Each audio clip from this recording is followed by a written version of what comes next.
तो दोस्तों स्वागत है आप सभी का हमारे चैनल की एक बिल्कुल ही नई वीडियो के अंदर, जहां पर आज की इस वीडियो के अंदर हम बात करने वाले हैं फैंटास्टिक फोर मूवी में दिखने वाले टॉप 10 ऐसे कैरेक्टर्स के बारे में जो कि वैसे हमें मूवी में दिखने तो वाले हैं, लेकिन मार्वल स्टूडियोज इन सारे कैरेक्टर्स को हमसे छुपा कर रख रहा है। लेकिन आज की वीडियो में मैं आपको उन सब के बारे में बताने वाला हूँ ताकि आप भी ये जान सके कि फैंटास्टिक फोर मूवी के अंदर मार्वल के वो कौन से कैरेक्टर्स हैं जो कि कैमियो करने वाले हैं। सो दोस्तों उन टॉप 10 कैरेक्टर्स के बारे में जानने के लिए वीडियो को पूरा एंड तक देखना, और आपको वीडियो पसंद आए तो वीडियो को लाइक करना, और अगर आपको मुझसे कुछ कहना हो तो वो आप कमेंट्स में जरूर बताना। बाकी अगर आप में से कोई ऐसा है जिसने अभी तक हमारे चैनल को सब्सक्राइब नहीं कर रखा तो वो जल्दी से चैनल को सब्सक्राइब कर लेना और सब्सक्राइब बटन के बगल वाले बेल आइकन को ऑल पर सेट कर लेना ताकि आप हमारे चैनल की सारी लेटेस्ट वीडियो सबसे पहले देख सकें। सो फिर आइए अब हम बिना किसी देरी के आज की इस कमाल की वीडियो को स्टार्ट करते हैं।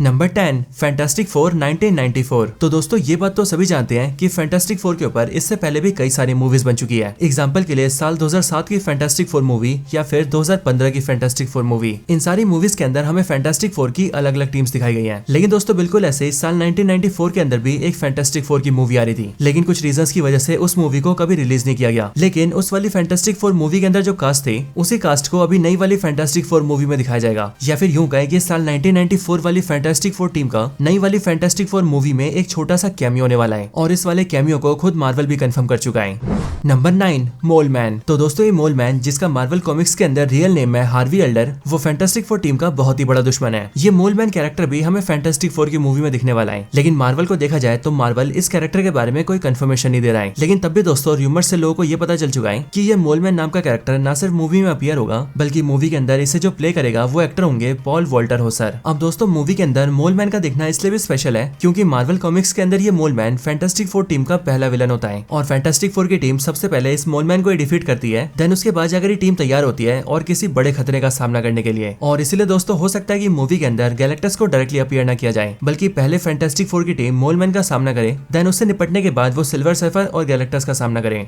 Number 8 black bolt. तो आज से कुछ साल पहले का एक टाइम था जिस टाइम पर मार्वल के पास ना तो एक्समैन के राइट्स थे, ना ही फैंटास्टिक फोर के, और ना ही इनह्यूमंस के। लेकिन दोस्तों अब जाकर मार्वल के पास इन सारे कैरेक्टर्स के राइट्स वापस आ चुके हैं, और इसीलिए अपने राइट्स का फायदा उठाते हुए मार्वल ने सबसे पहले एक्समैन को एमसीयू में डाला, और फिर उसके बाद रही बात फैंटास्टिक फोर की तो उसे भी अब मार्वल वाले एमसीयू में दिखाने जा रहे हैं। लेकिन अगर आपको ऐसा लगता है कि इन सब के बीच मार्वल वाले इनह्यूमंस को छोड़ देंगे तो मार्वल ऐसा कभी नहीं करने वाला है, और ऐसा इसीलिए क्योंकि जो इनह्यूमंस की टीम है वो आने वाले टाइम में मार्वल के फ्यूचर के लिए बहुत ही ज्यादा इंपॉर्टेंट है। इसके साथ ही इस बात के रूमर्स काफी टाइम से चलते आ रहे हैं कि जो इनह्यूमंस के मेंबर्स हैं उन्हें फैंटास्टिक फोर की मूवी के अंदर कैमियो दिया जाएगा, और बिल्कुल जिस तरह से कैप्टन मार्वल 2 के अंदर हमें एक्समैन को टीज किया गया था, बिल्कुल वैसे ही फैंटास्टिक फोर मूवी के अंदर हमें इनह्यूमंस को टीज किया जा सकता है। और अगर इनह्यूमंस को टीज किया जाएगा तो उसमें सबसे पहला नाम आएगा ब्लैक बोल्ट का। वैसे भी ब्लैक बोल्ट हमें डॉक्टर स्ट्रेंज 2 के अंदर ऑलरेडी दिख चुका है, लेकिन वहां पर ब्लैक बोल्ट की जो हालत हुई थी वो देखकर मार्वल फैंस काफी ज्यादा गुस्सा हो गए थे, और इसी अब उस चीज को रिकवर करने के लिए मार्वल वाले न सिर्फ ब्लैक बोल्ट का नया वर्जन दिखा रहे हैं, बल्कि ये जो नया वाला ब्लैक बोल्ट होगा वो पहले वाले से काफी ज्यादा पावरफुल भी होगा, और मोस्ट प्रोबेबली इसका कैमियो हमें फैंटास्टिक फोर मूवी में दिख ही जाएगा। Number 7 medusa. तो ये मेड्यूसा ब्लैक बोल्ट की पत्नी और सारे इनह्यूमंस की रानी है। मार्वल कॉमिक्स के अंदर मेड्यूसा फैंटास्टिक फोर टीम से काफी क्लोज है। इसके साथ ही अब क्योंकि इनह्यूमंस फैंटास्टिक फोर की मूवी में दिखने वाले हैं, इसीलिए उनके साथ साथ उनकी रानी का दिखना तो बनता ही है। नंबर 6 एनहाइलस। तो मार्वल कॉमिक्स के अंदर फैंटास्टिक फोर की टीम जानी जाती है नई नई जगहों पर जाने के लिए और यूनिवर्स के डिफरेंट एरियाज को एक्सप्लोर करने के लिए। इसके साथ ही मिस्टर फैंटास्टिक हमेशा ही नए नए एक्सपेरिमेंट्स करता है, और उसके नए नए एक्सपेरिमेंट्स के दौरान उसे जब भी किसी नए पॉकेट डायमेंशन, पॉकेट यूनिवर्स या फिर किसी पैरेलल यूनिवर्स के बारे में पता लगता है तब वो बिना कुछ सोचे समझे वहां पर एक्सपेरिमेंट के लिए पहुंच जाता है। और अगर बात करें एनहाइलस की तो ये भी मार्वल कॉमिक्स के अंदर एक पैरेलल यूनिवर्स को रूल करता है, जिस पैरेलल यूनिवर्स का नाम है नेगेटिव जोन। लेकिन जब मिस्टर फैंटास्टिक इसके नेगेटिव जोन को ढूंढकर उसमें इंटरफेयर करता है तभी एनहाइलस मिस्टर फैंटास्टिक का दुश्मन बन जाता है, क्योंकि अपनी टेरिटरी के अंदर बिना उसकी परमिशन के आना और उसमें इंटरफेयर करना इसे बिल्कुल भी पसंद नहीं होता है। ये विलन एनहाइलस मार्वल कॉमिक्स के अंदर बहुत ही ज्यादा पावरफुल और बहुत ज्यादा पॉपुलर भी है, और अब जब ये इतना ज्यादा पावरफुल और पॉपुलर है इसीलिए मार्वल वाले इसे छोड़ दे ऐसा हो ही नहीं सकता। एंड इसीलिए दोस्तों इस बात की पॉसिबिलिटी काफी ज्यादा है कि फैंटास्टिक फोर मूवी के अंदर हमें या तो इस विलन को प्रॉपर्ली दिखाया जाएगा या फिर नेगेटिव जोन के जरिए एनहाइलस को टीज किया जाएगा। Number 5 Thunderbolts. तो अगर आपने फैंटास्टिक फोर मूवी का पोस्ट क्रेडिट सीन देखा है तो आपको ये पता होगा कि उस मूवी के पोस्ट क्रेडिट सीन के अंदर हमें फैंटास्टिक फोर का शिप दिखाया गया था और उसी सीन के साथ ये बात साबित हो गई थी कि एमसीयू के अंदर फैंटास्टिक फोर और थंडरबोल्ट्स टीम दोनों का काफी बड़ा कनेक्शन होने वाला है। और अब इसीलिए जिस तरह से थंडरबोल्ट्स मूवी ने फैंटास्टिक फोर का सेटअप किया है, बिल्कुल उसी तरह से फैंटास्टिक फोर मूवी के अंदर भी न सिर्फ थंडरबोल्ट्स का कैमियो देख सकता है, बल्कि इसके साथ ही थंडरबोल्ट्स टीम का फ्यूचर क्या होने वाला है ये चीज भी फैंटास्टिक फोर की मूवी के अंदर डिसाइड हो सकता है। वैसे भी दोस्तों मार्वल के अकॉर्डिंग अब थंडरबोल्ट्स की टीम न्यू एवेंजर्स है और इसीलिए ये वाली टीम एमसीयू के किसी भी मूवी में दिख सकती है।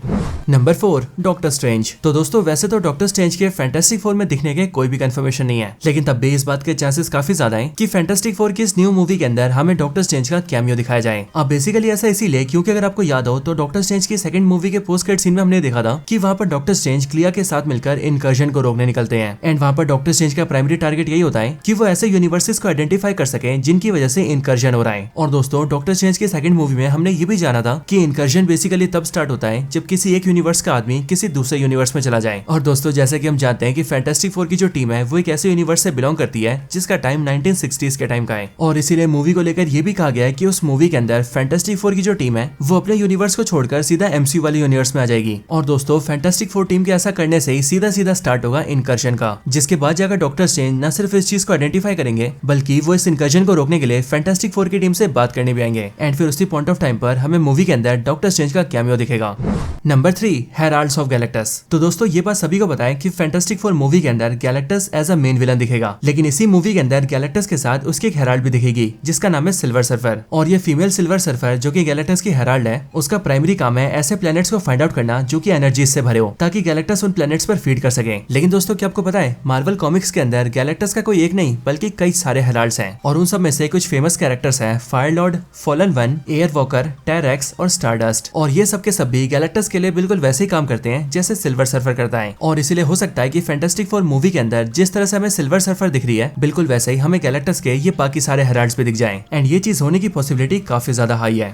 Number 2 TVA। तो TVA यानी कि टाइम वेरिएंस अथॉरिटी कैंग के वेरिएंट ही हू रिमेन्स के द्वारा बनाई गई एक ऐसी अथॉरिटी है जिनका काम है टाइमलाइंस में होने वाली गड़बड़ियों पर ध्यान रखना और उन्हें ठीक करना। लोकी सीरीज में हमने देखा था कि इस TVA को ही हू रिमेन्स कंट्रोल करता था और इसी TVA की हेल्प से उसने एमसीयू के टाइमलाइन को सिंगल टाइमलाइन बना रखा था ताकि कोई दूसरी टाइमलाइन उसकी टाइमलाइन से कनेक्ट न हो पाए और उसका कोई दूसरा वेरिएंट उसके टाइमलाइन में घुस ना पाए। लेकिन जब ही हू रिमेन्स के बाद लोकी गॉड ऑफ स्टोरीज लोकी बना तब उसने न सिर्फ एमसीयू की सारी टाइमलाइंस को ग्रो होने दिया बल्कि इसके साथ ही उसने TVA को भी ही हू रिमेन्स के कंट्रोल से बाहर कर दिया और फिर इसीलिए उसके बाद से TVA ही हू रिमेन्स की भलाई के लिए नहीं बल्कि यूनिवर्स की भलाई के लिए काम करने लगा। और रही बात इसी TVA की फैंटास्टिक फोर में दिखने की, तो हम सभी जानते हैं कि फैंटास्टिक फोर एक मल्टीवर्सल मूवी है जिसमें कि ना सिर्फ फैंटास्टिक फोर वालों की दुनिया दिखेगी बल्कि उसी मूवी के अंदर हमें एमसीयू वर्ल्ड भी दिखेगा और हो सकता है कि हमें और कोई दूसरा यूनिवर्स भी दिखे। और इसीलिए जब ये सब होगा तब उस टाइम पर TVA इन्वॉल्व होगा और TVA के एजेंट्स मुलाकात करेंगे फैंटास्टिक फोर टीम के मेंबर से और फिर हो सकता है कि उसी पॉइंट ऑफ टाइम पर फैंटास्टिक फोर टीम के मेंबर्स को न सिर्फ TVA के बारे में पता लगे बल्कि इसके साथ ही वो लोग वहीं पर लोकी और इवन कैंग के बारे में भी जान जाएं। Number 1 doctor Doom. तो मार्वल स्टूडियो से लेकर फैंटास्टिक फोर के डायरेक्टर तक हर कोई इस बात को साबित करने में तुला हुआ है कि फैंटास्टिक फोर मूवी के अंदर डॉक्टर डूम नहीं दिखेगा, लेकिन तब भी दोस्तों ये बात हर कोई जानता है कि डॉक्टर डूम इस मूवी में अपीयर होगा और उसका कैमियो मूवी में सबसे बड़ा होगा। फैंटास्टिक फोर की ये मूवी डायरेक्टली कनेक्टेड है एवेंजर्स डूम्सडे से। इसके साथ ही मार्वल खुद भी इस बात को कंफर्म कर चुका है कि फैंटास्टिक फोर टीम से मिस्टर फैंटास्टिक के वो मेंबर होंगे जो कि एवेंजर्स डूम्सडे के अंदर पूरी एवेंजर्स टीम के लीडर होंगे। और अब जब इस टीम के मेंबर्स और ये पूरी मूवी एमसीयू के लिए इतनी ज्यादा इंपॉर्टेंट है इसीलिए इसी मूवी के अंदर एमसीयू वाले डॉक्टर डूम को दिखाकर ही रहेंगे। वैसे भी दोस्तों अगर आप सभी ने कल के दिन मेरी BNN न्यूज देखी है तो मैंने वहां पर आपको ये बताया था कि फैंटास्टिक फोर मूवी के डायरेक्टर ने ये बात भी कंफर्म कर दी है कि उनकी इस पूरी मूवी को डायरेक्ट तो उन्होंने किया है, लेकिन उनकी इस फैंटास्टिक फोर मूवी का जो पोस्ट क्रेडिट सीन है उसे डायरेक्ट करने वाले रूसो ब्रदर्स हैं। और हम सभी ये जानते हैं कि रूसो ब्रदर्स एवेंजर्स डूम्सडे और एवेंजर्स सीक्रेट वॉर्स के डायरेक्टर्स हैं। इसलिए अब जब ये दोनों डायरेक्टर्स मिलकर फैंटास्टिक फोर के पोस्ट क्रेडिट सीन को डायरेक्ट कर रहे हैं तो इसका मतलब तो यही होता है कि फैंटास्टिक फोर मूवी के पोस्ट क्रेडिट सीन में हमें एक ऐसा सीन दिखेगा जो या तो डूम्सडे या फिर सीक्रेट वॉर्स का सीन होगा या फिर वो सीन आने वाली एवेंजर्स मूवी के लिए बहुत ज्यादा इंपॉर्टेंट होगा। इसके साथ ही इस बात के रूमर्स सालों से आ रहे हैं कि डॉक्टर डूम हमें फैंटास्टिक फोर में दिखेगा। यहाँ तक कि कई लोगों का तो ये भी कहना है कि वो डॉक्टर डूम अर्थ 838 का होगा, यानी कि वो यूनिवर्स जिसे मार्वल ने doctor strange in the multiverse of madness में दिखाया था। सो दोस्तों ये थी आज की वीडियो। आपको वीडियो कैसी लगी ये आप मुझे कमेंट्स में जरूर बताना, और अगर आपका कोई और रिकमेंडेशन हो तो वो भी मुझे कमेंट्स के अंदर बता सकते हैं। बाकी आपको वीडियो पसंद आई हो तो वीडियो को लाइक करना, आपको मुझसे कुछ कहना हो तो कमेंट्स में जरूर बताना, और आप में से जिसने अभी तक हमारे चैनल को सब्सक्राइब नहीं करा वो जल्दी से चैनल सब्सक्राइब कर लेना। बाकी ऐसी और भी कमाल की वीडियोस को देखने के लिए हमारे चैनल को चेकआउट करना। मुझे उम्मीद है कि चैनल की सारी वीडियोस आपको बहुत पसंद आएंगी। तो बस आज की इस वीडियो में इतना ही। इस वीडियो को यहीं पर एंड करते हैं। मैं मिलता हूँ आपसे ऐसी किसी और बेहतरीन वीडियो में। तब तक के लिए गुड बाय।